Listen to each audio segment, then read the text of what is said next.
Hi everybody, it is Friday, November 27th at 10:41 a.m. I was planning to do a video on 1 Thessalonians. That is not going to pan out today because I just tried doing it and I put some effort into it and it was just not happening. It was not postable. I didn't feel like it was going to be good, and so that's sort of the Lord's way of telling me that He doesn't want me to do that today. So I'm not going to do that, at least not right now. I did make some notes on some other things that I wanted to talk about during that video on 1 Thessalonians, and maybe we'll start there and do a little bit more of a improvised video. I'm going to talk about extemporaneous prayer is one of the things I want to talk about. I also want to talk a little bit about the Psalter, about the Psalms, about praying them, and also a little bit about what I call capella voce, which is chapel voice. All right? Extemporaneous prayer. Typically, it's funny because I've been used to praying extemporaneously now for a number of years, quite a while. Since I think I started getting around 2010 when I came back to church after a very long hiatus in 2010. Is when I began to develop those skills of extemporaneous prayer, and it kind of came about organically. As other aspects of my discipleship and formation developed, it was kind of in concert with that. A lot of, and as a result, though, I kind of forget where I began at because, like most Episcopal, especially if you're from a liturgical church, which is like the Episcopal Church or the Roman Catholic Church, where it's not like a gospel church, for example, like where there's no hierarchy, there's no clerical hierarchy, and there's no set prescribed diet of readings to go throughout, throughout the calendar, throughout the year. I don't know what I'm trying to say. I know what I'm trying to say, but I can't find the words right now. Such that, okay, you know what I mean? There's a regular periodic cycle of scripture readings and prayers and canticles and all kinds of things like this, and antiphons and that happen throughout the church year. So, I mean, for example, there are some churches where literally on Sunday morning you show up and nobody knows what's going to happen except the preacher, maybe. That's it. And that's fine. You know what I mean? That's one way in fact, we need that. This is very important to realize, is that as many God made, think about it. God created everybody, right? All the different types of people that there are. God needs a way to reach all of them. God knows that, in fact, most of the ministry, most of contact of God does not happen in churches or with people that go to church, because most people don't go to church. So God knows that. You know what I mean? I mean, come on, right there. So I'm not saying you shouldn't go to church either. I mean, I go to church. You know what I mean? I go to church. I love church, and church is it's important. It's important. You know what I mean? This is gonna sound like old school Catholic. You're liable to get killed. But if you stop going to church, I mean, it's dangerous. It really is. I'm not kidding about that. It's a very serious thing. You put your soul in a lot of peril the more you distance yourself from the church. You really do. And the reason is not because the church has perfect people and you have to listen to them and they are going to tell you what to do. It's not about that. It's about because when you're attending church and you're engaging in your religious community, okay, you're praying, you're thinking about things, you're living a life, okay? Think about it. When I make dirty jokes, oftentimes the dirty jokes have something to do with Jesus of the Bible, okay? Even that, all right? Literally, all day, everything. You know what I mean? My every thought. Now, do I get tired of it? No, because for example, here's the thing. It's not just one thing. It's from someone that's not religious. They're like, God, everything is Jesus. Everything is Jesus. But it's more like Jesus is everything, is really the way I see it. It's not, for example, like, I couldn't listen, if I listen, I love the harpsichord. It's my favorite instrument, okay? But I listen to tons of music.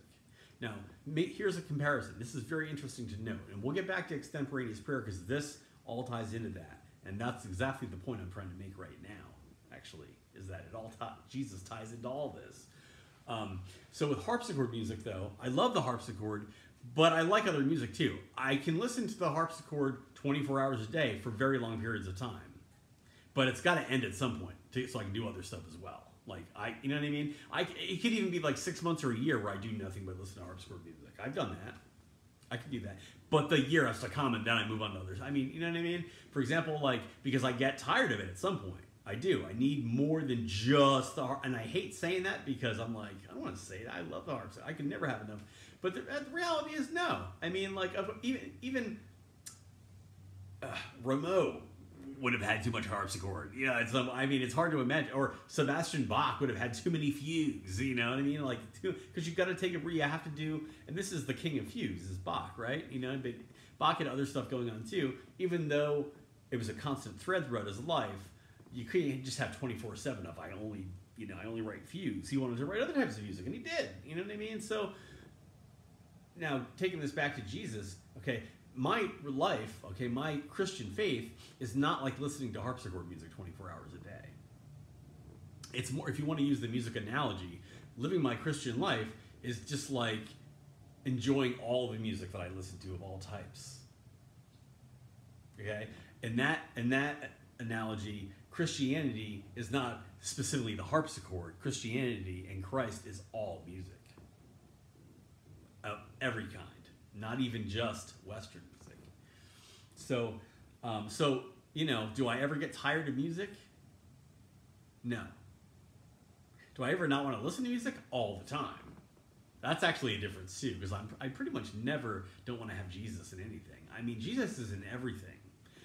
Jesus is a part of everything because I'm constantly talking to God. I mean, it's like, I don't look at, like some people look at like religion, like, you know what I mean? Like, okay, like you go in, and I'm a Catholic, so this is nothing against the Eucharistic adoration at all. Like, I'm totally for that. But, for example, what I'm saying is that the formality of, like, when you go to Eucharistic adoration, there's a device or an instrument or device called a monstrance. Monstrance, what it does is it showcases. It's like a the word I'm looking for. But basically, it's a holder. It's an ornate holder. Okay? It's a stick. I'm doing Jim Gaffigan. What's an antenna? It's a stick. All right. It's a case. It's a glass case to showcase the Eucharist. Usually a priest host. Usually like a larger one like this. Like the one that the priest holds up during the consecration. Usually like that, but it doesn't have to be. It can be a smaller one too. In fact, last time I was at Eucharistic Adoration at St. Veronica's, they had a small host, the kind that you take as a communicant. But there's a formality there. You know what I mean? There's this, God is up there, he's away, he's in a case, and it's a very formal relationship. And some people have a relationship with God that's like that. And these are people, for example, the less you go to church, the more likely your relationship with God is going to be like shitting marble. Okay? It's not going to be comfortable, and it's not going to be organic, and it's not going to be something that you do as naturally as you do scratching your balls and breathing. Okay? You need to have a relationship with God that's literally like that. Now, you need to be able to shit marble because, well, you don't need to be able to. I mean, I like to. You know what I mean? I grew up in that tradition. I grew up, okay, I'll get into this maybe a little bit later, but I grew up in a tradition, especially in the Episcopal Church, where we did high church. I grew up in a church that we did Anglican chant every week. I grew up in a men and boys choir that had a 100-year tradition at Emmanuel Church, Newport, Rhode Island.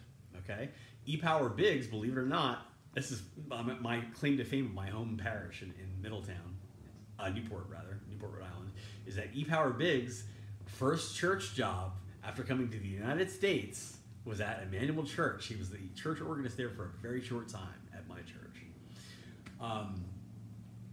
Anyway, though, Uh, and so there, long time. I mean, I grew up and I thought this was normal. It was, by the time looking back now I know I've had, hindsight's 2020, and you get more experience and you kind of see that. Oh no, it's almost like when you live like in a community, like where everybody's doing like these like Mormon sects that are very like fundamentalist, that live all together in communities and like.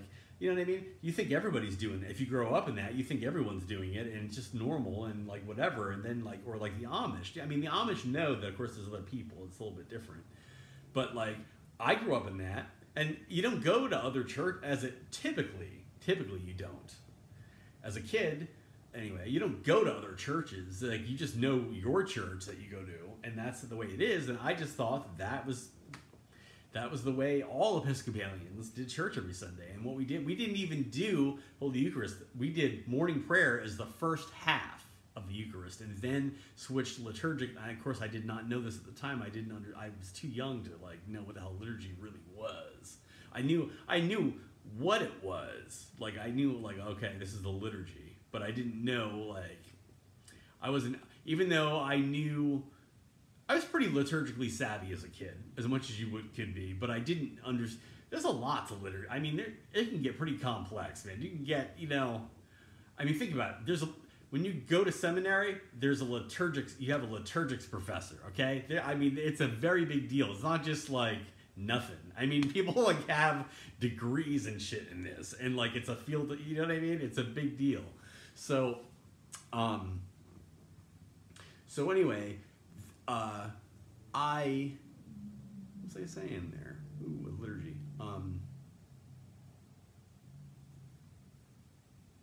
Well, anyway, I grew up in a church that was pretty high church, and so I get into that. In fact, Anglican chant. I really wish, I'm not gonna gripe about. I'm gonna gripe a little bit. There was a time when there was a higher caliber of music at church. I mean, like, for example, like, now they'll let anybody in there. Like, so, I mean, to play, you know what I mean? Like, it used to be back in the day, you couldn't become a church organist unless probably you had, like, a degree. You belonged to the American Guild of Organists, and, like, you probably had a degree in music, and you're professional. You know what I mean? You weren't just like, oh, freaking Aunt Polly's nephew plays the piano, maybe we can get him in here. Like, and it wasn't not, And I mean, there's nothing wrong with that. I mean, honestly, I'm gonna shill for that in a moment. Honestly, I'm gonna complain, and then I'm gonna completely jump to the other side and say what's awesome about what's going on, because there's two sides to the story. And my teacher, Wynn Johnson, came out of that. He was born in 1930, so I mean, he was by the 50s. He was already in his 20s, and he was in the Marine Corps and constant music professional. You know what I mean? He's a classic church organist in the Anglican and the Protestant tradition. He's also played in Catholic churches too. But and he, it's not that I just grew up and so I accepted that. But what happened is like that was when I met him. I was like, this is my kind of guy. This is my kind of guy. This is who I want to pay attention to, who I want to learn from. We see things very similarly. I remember one time, well, I won't get into that, but now, what happened is, I mean, things have changed in the church, you know what I mean? First of all, churches don't have, at least, I'm going to speak mostly for the Episcopal churches and the Protestant church, mainline Protestant churches now, because things are a little bit different in Catholic church, but the money isn't there to pay for professionals that are gonna like want that money, or at least at least want. Now Polly's nephew is either gonna play for free or not that much money, and like the demand, but as a result, the quality of music suffers though too. Now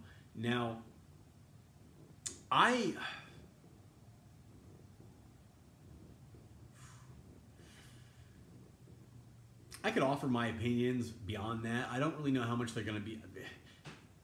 They're not real opinions on music really are not worth anything except as far, you know what I mean? They only go so far. And they only go so far as here's Justin Bowman's opinion on music, on church music.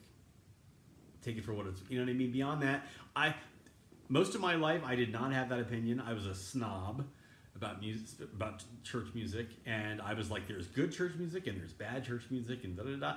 And I will still have those conversations, but the difference is that I will only say that as long as we're establishing a standard, because then I can say, okay, according to the standard, if we're using this as a standard, then this is bad church music and this is good church music, depending on how well it adheres and fulfills the standard.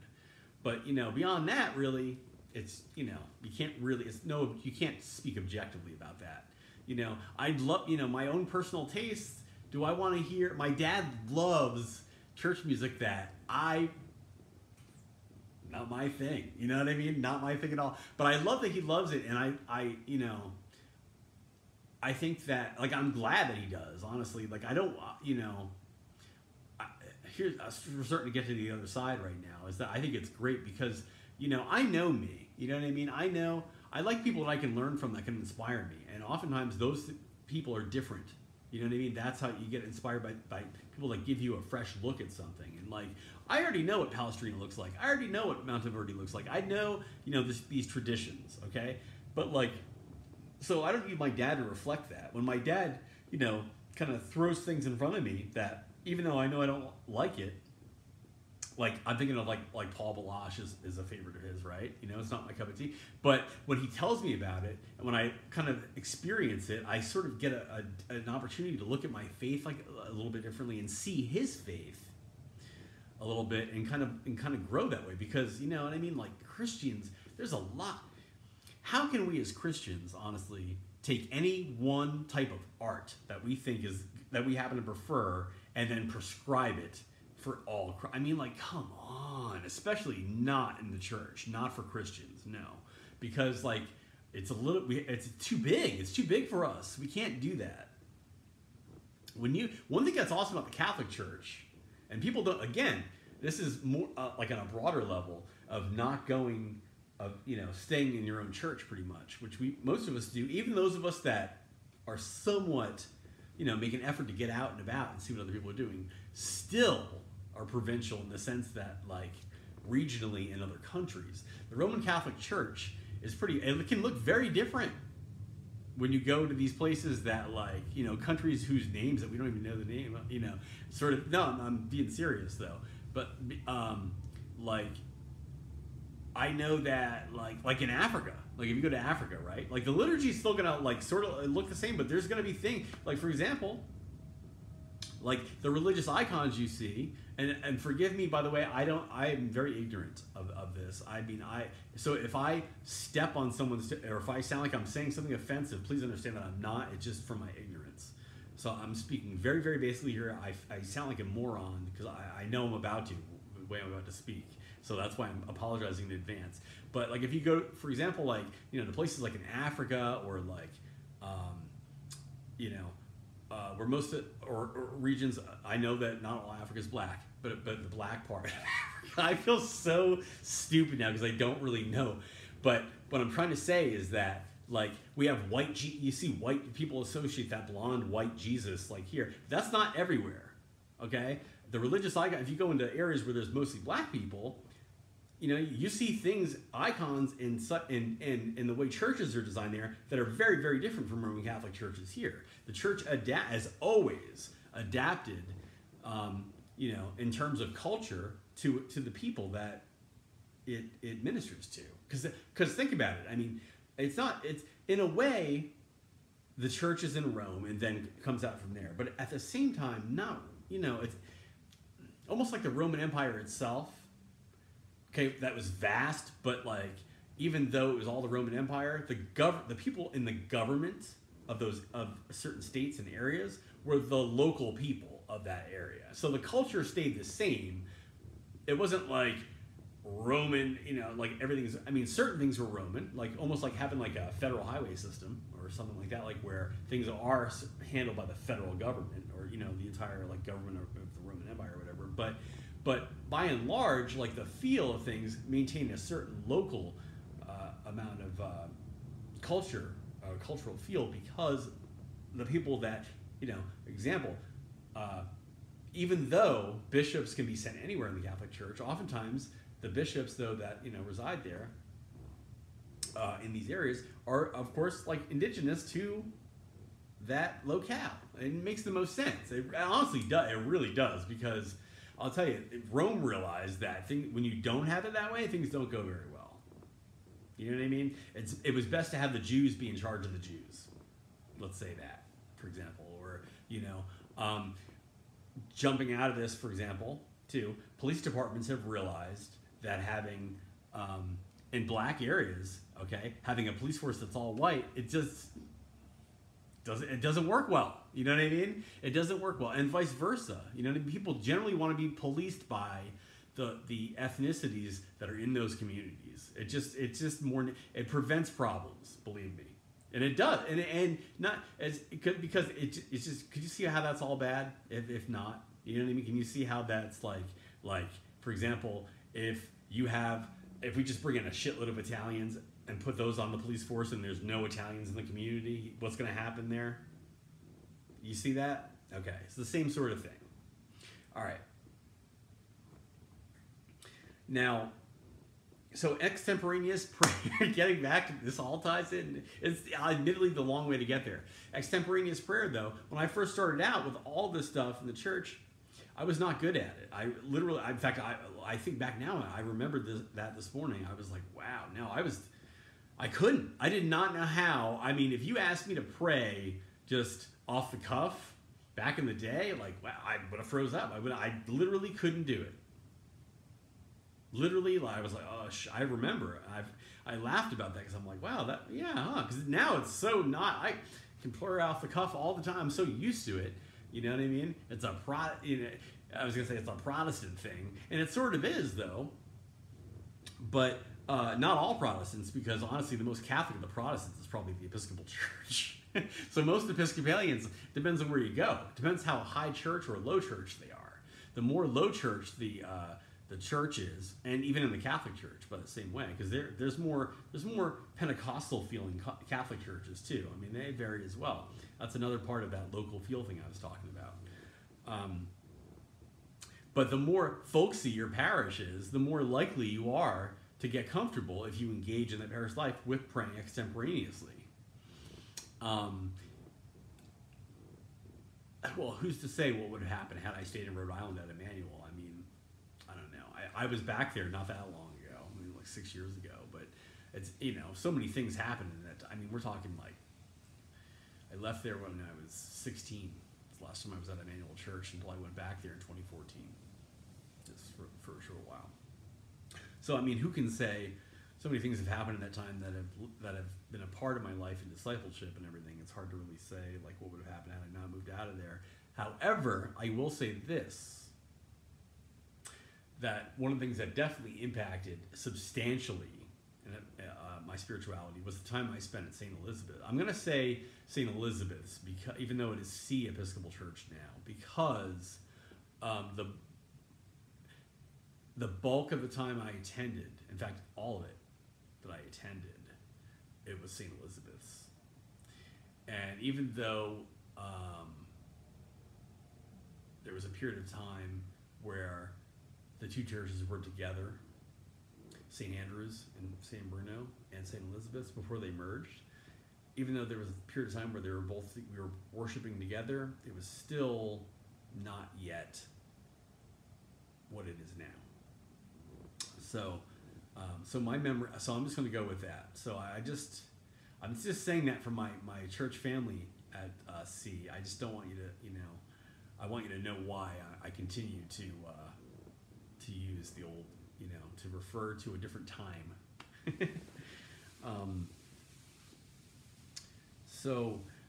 But anyway, so I showed up. Here I am. I come from this high church where we had roughs, collar, you know what I mean, black. I have a thing too. I'm just going to quickly say there, I cannot stand like choirs that have like purple and red robes. I mean, I can do red. I'll do red, and these all have a liturgical precedent. I'm not saying that they don't. It's just, again, a personal preference. I just don't like, why? Because it just doesn't look very old school English to me. The red does, but like, I I like choirs that are dressed in traditional choir dress. Let's put it that way. So, even with a ruff, if you're a kid.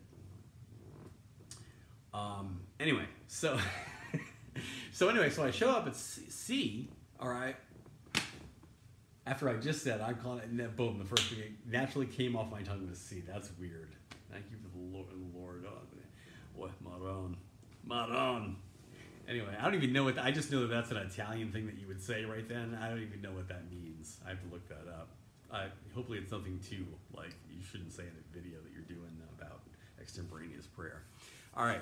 So, well, in one of my videos, you can say anything, right? And yes, you can. To tell you the truth, that's another good point. That's another good point. There really isn't anything that isn't appropriate for my videos. As far as like, well, you know, that might actually happen. Let's put it that way. I just had an image that I'm like, well, not that, but you know, but that's not going to happen in a video on YouTube, because if it did, it would be taken down anyway. All right. So I show up at St. Elizabeth's in 2010, and here it is, this small church. Now, it's very interesting to note, too, that the building of St. Elizabeth's, what is now the sanctuary, when the church was being built, because they were first over here on Orange Avenue, very long, I forget what years, but that's where the church started out. The church grew, and they got money. And then they bought this property over here at 280 Country Club. And the plan was to build a complex, basically, is to build, you know, so, but it never materialized. So the back lot at St. Elizabeth's there is unused. You know, it's open property. Great. Oh, I love, this is one of the most peaceful churchyards in the world, is that place. I gotta tell you, I love it. I gotta get over there soon to do some yard work. Anyway, so in the back though, they intended to build the sanctuary. What is now the sanctuary was going to be like the parish hall. It wasn't even going to be a place for worship, but that never got built. And so the church has a feel. It's got an unusual feel to it. It's got a very small. For example, I mean, the way it's set up. If you go in there, you'd see, you know. But anyway. But it feels very down home in there, and it's very, very, you know what I mean. It almost feels like you're worshiping in someone's house a little bit, but a little bit more, you know, not quite that bad, but almost like that not bad, but you know what I mean. What's the word I'm looking for? Give me the word there. I'll just go with folksy, because it feels folksy, and. Yep, the Lord wants me to talk about Margie, because honestly, you know, and how can you talk about C without talking about Margie? Margie is awesome. She's one of my best friends. You know, I know now that she knows she's one of my best friends, because I literally got so familiar with her that I gave her one of the most embarrassing ones. Like, oh my God, I don't even want to go back and read what I said. I already know what I said to her when I got mad at her one day, and I'm like, whoa, geez, you know. But hey, it's weird because we've gotten through that. I mean, I guess that means that you know what I mean? And that's cool, because Margie, I'm so glad that she asked me if I was sober that day. There's a question that literally, like, you know, during the time I was using drugs, whenever I would talk to any of my church family, I was like, that'd be that gut, like, tightness in my chest, like, please don't ask me anything about drugs. And Margie, like, just boom, came right out and was like, so you know, and I didn't lie about it. And anyway, that set the wheels in motion for a lot, honestly. And so I thank God she did that. Anyway, Margie is pretty down to earth. You know what I mean? I like that about her. When I first showed up I'll be honest, because remember, I showed up with my stick up my ass musical attitude. All right, that even though I hadn't been to church in 10 years, like, you know, they say that, like, when you you know, certain things when you start back up again, you start where you left off. Well, I mean, that's pretty much where, you know, what I was doing there. And so I was kind of like, you know, well, I mean, I didn't say anything, and I didn't want. And honestly, after a while, I didn't even want to develop. But but I had this snooty attitude, and I didn't want to sing in the choir because I'm like, and to this day, I mean, it's one thing to have,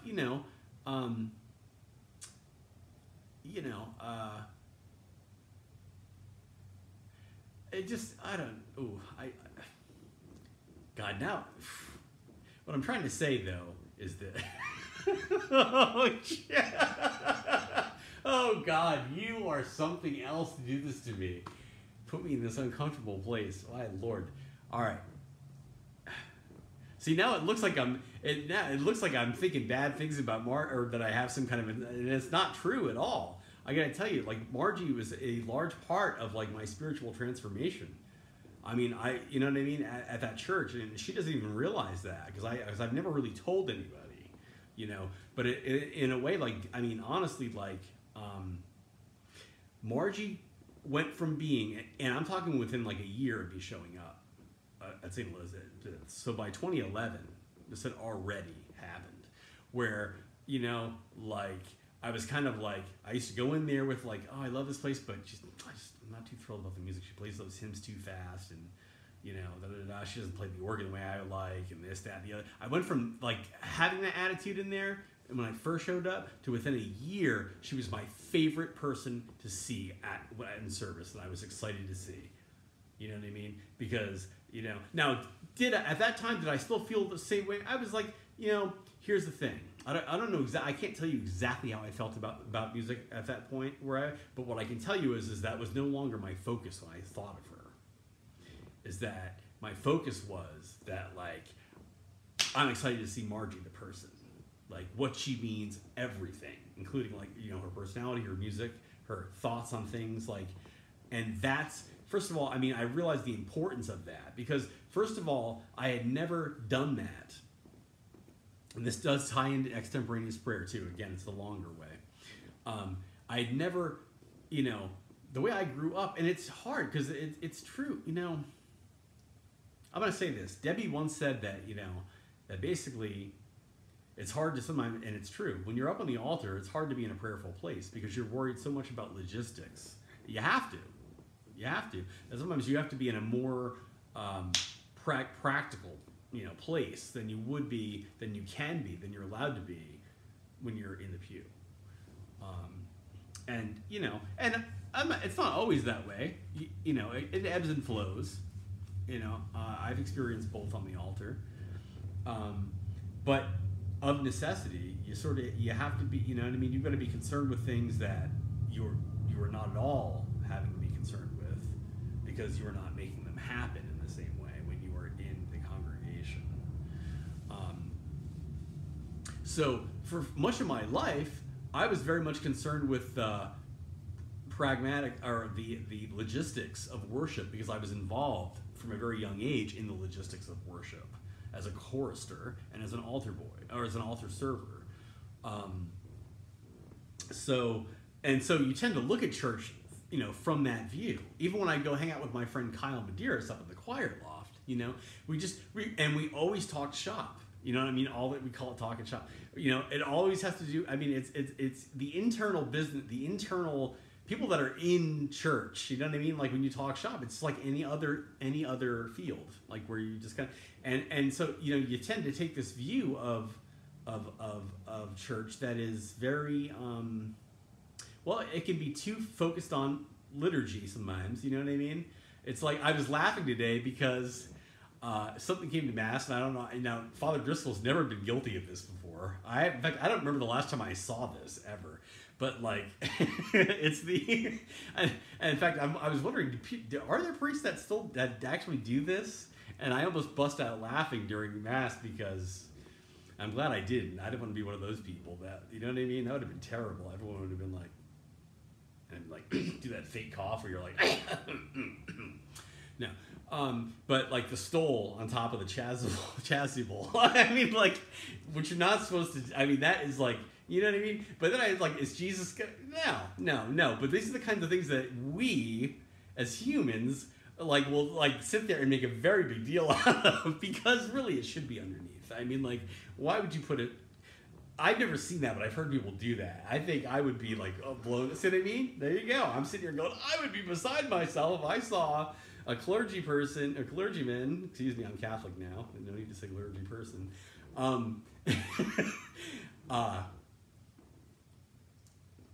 Catholic again. I'm going to have to do a video explaining my religious background because I know I have a sense that some people are curious about that. But anyway, we get so hung up on, you know what I mean? Like, issues of like the stole on top of the chasuble where it shouldn't be, and making sure that it's underneath that, we neglect the weightier matters, right? So anyway, extemporaneous prayer and the weightier matters, okay? St. Elizabeth's, I show up, very different from the church background that I had. Much more folksy, much more low church. And so I began to be schooled on things like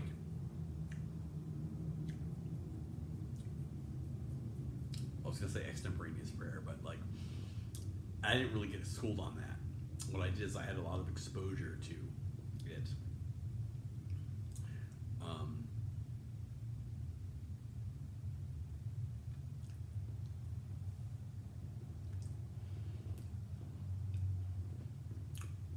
I will say this, it's amazing because God gives you the, when they say that, Jesus says, when it's time to speak, don't worry about it. The Holy Spirit will give you the words.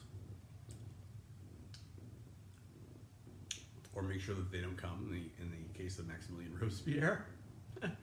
No, but it's true. It's true. It's not a, literally, like today, I've said,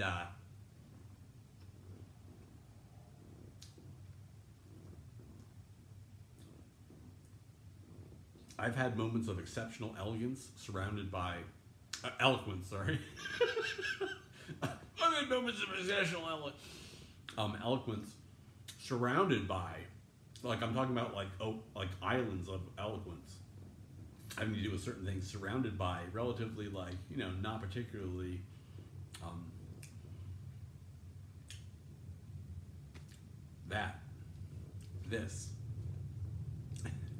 that were very obvious to me was because of the working of the Holy Spirit. Wow. The Holy Spirit just wows me.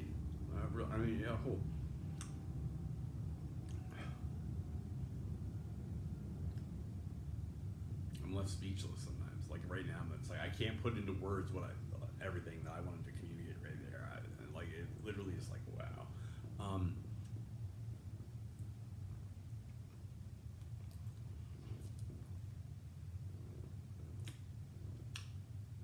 What's messed up? My taste buds are not right. I can't really taste this cake. I'm eating it, but I can't really taste it fully. I know I'm missing out on a lot of taste. Probably the case with the beer yesterday too. So, the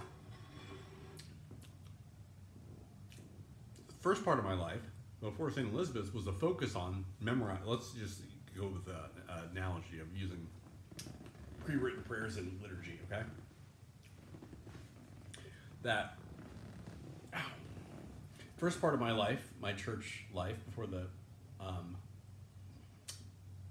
before I came back the second time, was a focus on, quite naturally and reasonably, getting familiar with the, memorizing the prayers and getting familiar with what's written. And the second part began learning how to depart from that.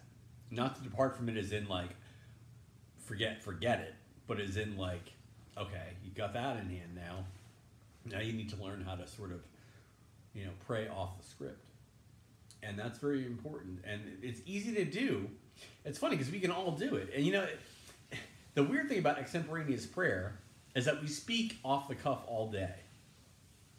All of us do. You know what I mean? In fact, most people are not good at doing public speaking. They get all nervous about it and stuff like that. And so what do? Most of us are most comfortable when we're just, talking off the cuff to a friend where it's not planned, right? And we do it all the time. Everybody does. Almost everybody. If you're autistic, that's different. You know what I mean? But I point that out, for example, to point out that very few, it is the minority of people that don't already do what's necessary for extemporaneous prayer with a certain amount of fluidity and comfortability, and then prayer, I'm constantly learning too. I was just thinking about like autism. I like autistic people. I feel like a special kind of kinship with them. Not necessarily like in the ways like I identify with, but like there's something that just like swells my heart, like with love around people with disabilities, especially because it's not, you know what I mean. It's not always a disability. It's amazing. It's God. There's something special. I think it's easier for me to see God in people with disabilities. Is what I think is why, honestly. Because a lot of times people with disabilities are free, because you know what I mean. In some cases, not because of any intent necessarily on the part of the person, but because maybe of the nature of the disability, are free of some of the, let's just say, the bullshit that you find in other people. You know what I mean? Like, think about it. And again, I'm not an expert on mental retardation, so if I say something that I don't know what I'm talking about, excuse me. Okay, because I'm a casual observer from the outside, and I don't work closely with people with disabilities. But what I'm trying to say is that, like when I see a group of adults, special needs adults that are like maybe mentally retarded or whatever, like maybe like going together in a group to go, do something like you see, like sometimes I've seen like 4 or 5 being with a group leader, like on the bus or something like that. And they're just, I listen to like what they're talking about and stuff, and it just, it's so much more holy than a lot. There's just like an element of what is it? Like perniciousness that is not there among them that you find with most of the rest of the population, and that is so refreshing. It's like there's, you know what I mean? When's the last time you heard of a group of mentally retarded, conniving people? You know what I mean? Like, it's like, let's be honest, Let's just be honest. And I think I can see that, Because a lot of times disabilities, what do disabilities do? They impair, right? And they slow us down. And so when people are forced to be impaired or slowed down in a certain way, it gives you oftentimes a completely different take on, life, because they have to. You know what I mean? You can't do the same things that everyone else can do. If you are, I don't think I have to elaborate on that with an example, but yeah, you're prevented from living a life that most other people have. So that way, it changes your entire life. You know what I mean? You live a whole different way. You see things a different way. You do, and that can be refreshing. And of course, I'm not ignoring the side of it that is like, heartbreaking too. But like, at the same time, I think that it's better for us to not always talk about people that have disabilities in terms of heartbreakingness, because that's kind of like, that's a little bit disrespectful in a certain way. You know what I mean? Because people are more than just, how would you like someone to sum up your life when they think of you, just go, oh, that poor, the poor thing. That, and like that's like the sum. You're like, no, you're more than that. You know what I mean? And people with disabilities, like, someone that's not, I don't know what those crutches are called, the Jimmy crutches, like that they have on South Park, like where it's kind of like they have a thing there, and then it kind of goes up like with the strap around, like those kind. And people that have that, like with the legs that they're kind of bent and they don't want. Like, you could look at someone like that has that and go like, oh, God, isn't that so sad? They just have to. But like, you know what I mean? I got to tell you right now, I've known people that are in that, and I have to tell you, again, because they are slowed down, because they cannot keep the physical pace of most of the rest of the world. One of my friends that I'm thinking of who had that, I haven't seen her in years now, but she was one of my favorites. She had such a sense of peace around here, because when you can't move it, there's either two things you do, and I'm guilty of both. Okay? There's either two things you do when you cannot keep pace with the rest of the world on something, or with a desired pace or whatever. You either get pissed trying and spin your wheels in frustration trying to do it, or you just say, you know what, fuck it. Go ahead. You know what I mean? Like, just... And if you do that, then you get peace. And my friend who was on the crutches did that. You know what I mean? She had a peace about her. You know, I'm sure she had her. I mean, issues. Every human has their issues. But what I'm saying is that what I saw, is what I was looking for in her, that was also very, very apparent, was that Lee Irwin is who I'm talking about. Who I miss dearly, and but she was just awesome, you know. And I haven't talked to her in so long, and I wonder if she's still around. And I know that she moved, but anyway. But you know, disabilities, they give you, you know, you can do two things with disabilities. You can either accept them, you know, or try to accept them, because I mean, I'm sure that some of them, I mean, you know, the Lord gives us varying amounts of grace and all kinds of different. I mean, even with myself, I can see. That's why I'm talking so like I'm treading lightly on that, because I have things right now that honestly are not visible. You know, blessed are those that have visible disabilities that other people can go, oh, okay, they got it. If because most people, if they can't see it, to them, what the hell is your problem? You know what I mean? I mean, think about it. I gotta tell you, I get very bothered by the fact that I think people look at me and they see me like in this video, and I look totally like I'm good. You know what I mean? I look like I should be able to go out and do all, you know, and work 12 hours a day. You know, I look physically healthy and stuff like that, but it's not the case at all. No. You know, most days that I come home, I need to be able to, I need to be in bed. Like, you know, so you see this here, and people go, well, what's wrong with you? Do you have any medical diseases? Well, you know, now I may have something, but I've had this situation going on for a very long time, and it's not a physical malady; it's a spiritual. Well, I don't know if I can call it. It's a malady. I'm afflicted by the Lord. The Lord afflicts me. That's just the case. If you want to think I'm crazy, that's fine. I'm at the age also where I don't really care about that as much anymore. Because I know that, first of all, I mean, come on, I'm not worried about looking bad to you. I'm worried about being good with the Lord, because the Lord's real. You know what I mean? The Lord, it's real. It's not like just, ooh, we hope, we read about Jesus on Sunday, and like, ooh, I've heard about those miracles. I'm telling you right now, you ever see The Exorcist where the chick's head's rotating around with the pea soup coming out? I have shit happen like that real. My experience of God is that tangible. Like, as if, like, if you were in that movie The Exorcist and you saw that shit happen, you wouldn't deny that there was a devil, would you? No. So, suffice it to say, I'm telling you right now, my experience of God is such that I can't deny there's a God. Let's put it that way. Okay, so extemporaneous prayer. So, between Margie and Debbie and St. Elizabeth's and my tenure there, which is not high church Anglican chant, okay, but was very much feeding people, caring about people, touching people, chrism oil, extemporaneous prayer, healing services.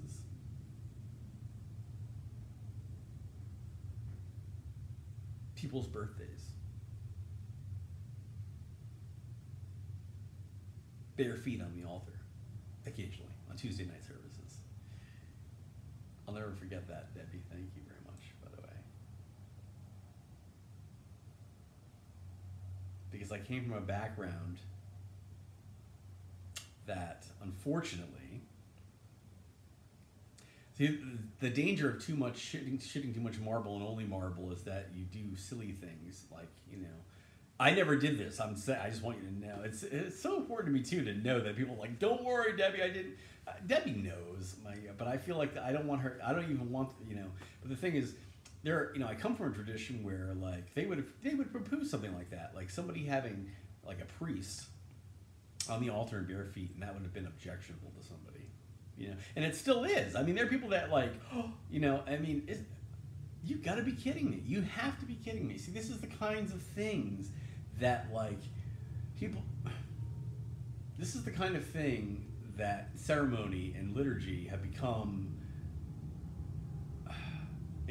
it's not, they themselves are, you know, it's usually, I'm going to be honest with you, it's not typically clergy that become obsessive to the point of ignoring the gospel about things. It's not usually clergy that get like that. It's typically like, you know, church people, as far as like lay people that get like that. That's typically what happens with lay people, because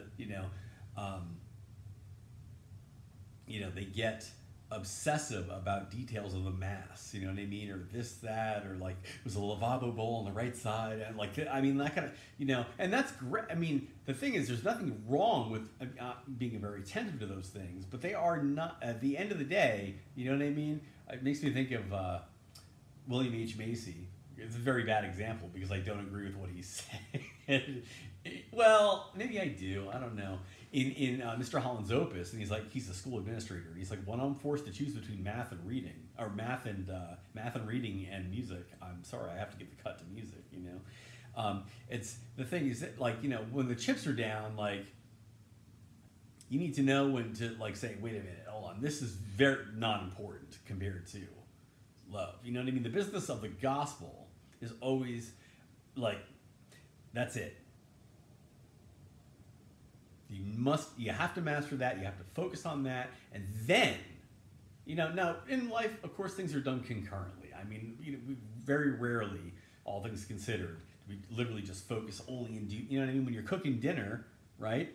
You have to cook, and if you want to eat everything hot at the same time, you have to learn how to do a few things at the same time. I'm not always good at that. Depends on what I'm doing. You know, so it is with life, you know what I mean? And so it is with liturgy. I mean, like, you're learning about liturgy and you're also doing the, you know, focusing on the gospel at the same time. It's just kind of like, it's part of discipleship. It's gonna, you know what I mean? You can't really do those things in isolation, really. So, anyway, that's an hour-long video. I haven't really even touched upon extemporaneous prayer, except to say that, like,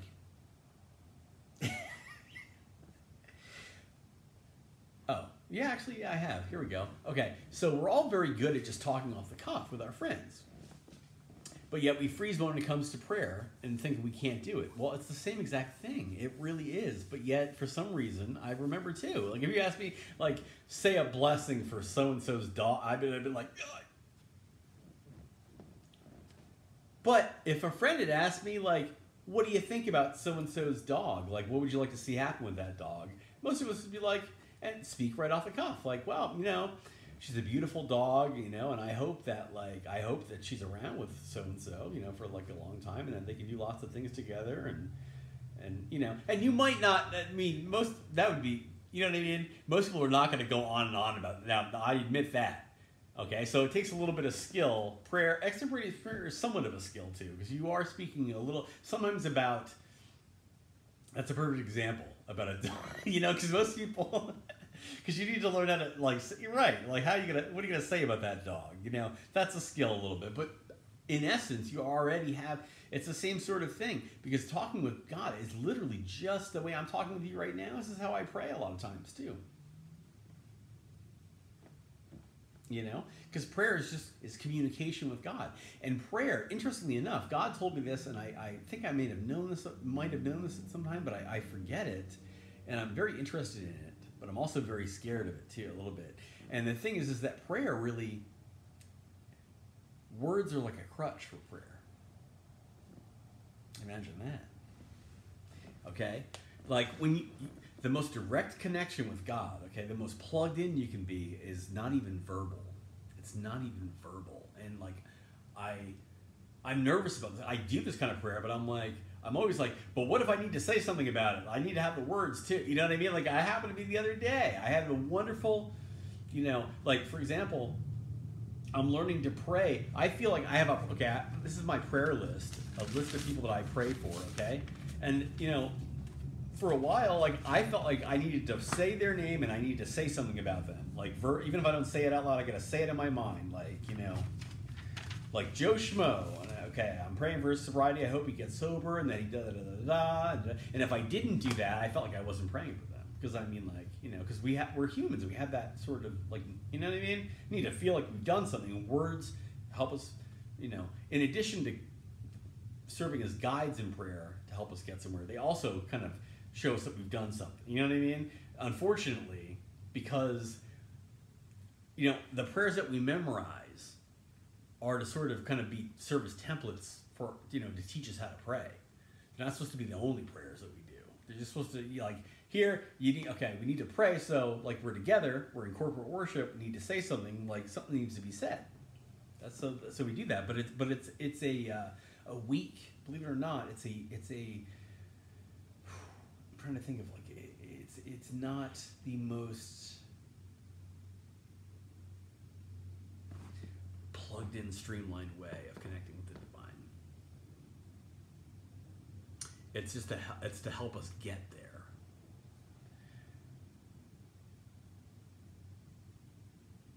Sometimes you'll have a moment, or I'll have a moment, and you will too. If you seek these moments out, God will give them to you like that. But it does, you know, I'll tell you right now, and I don't know why, I can't answer for God on this. I don't know why God just doesn't just give us what we ask for immediately. Doesn't. Thinks it's a good idea not to. And sometimes I can see why he sees that, but other times I'm like, I don't see it. I have no idea, but I trust you, God. I know I'm not going to second guess God. I mean, the idea is so, I mean, we do it all the time, but, you know, but usually it's like we don't do it realizing that that's who we're second guessing. It'll be like we're looking at it from like a lower level on the ground level, and then we step back and go, oh, wait a minute, that's really second guessing God, isn't it? You know, but like, when it's put to me is like, God says this and you say that, immediately I'm like, okay, well, that's it. I already know that I'm wrong, and I know that I have nothing to add. You know what I mean? Like, and God then says, yes, you do. And I'm like, whoa, come on, doesn't make it more complicated. All right. But, but God, yeah, I don't know. God is your best friend. God is the best. God's the best God in the world.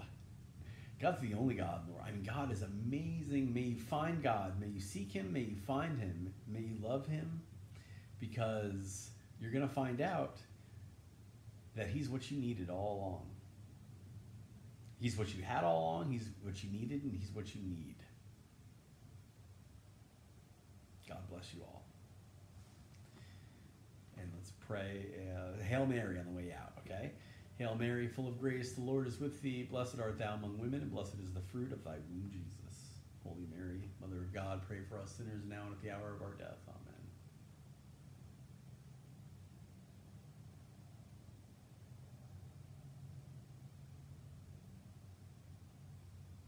Bless you all.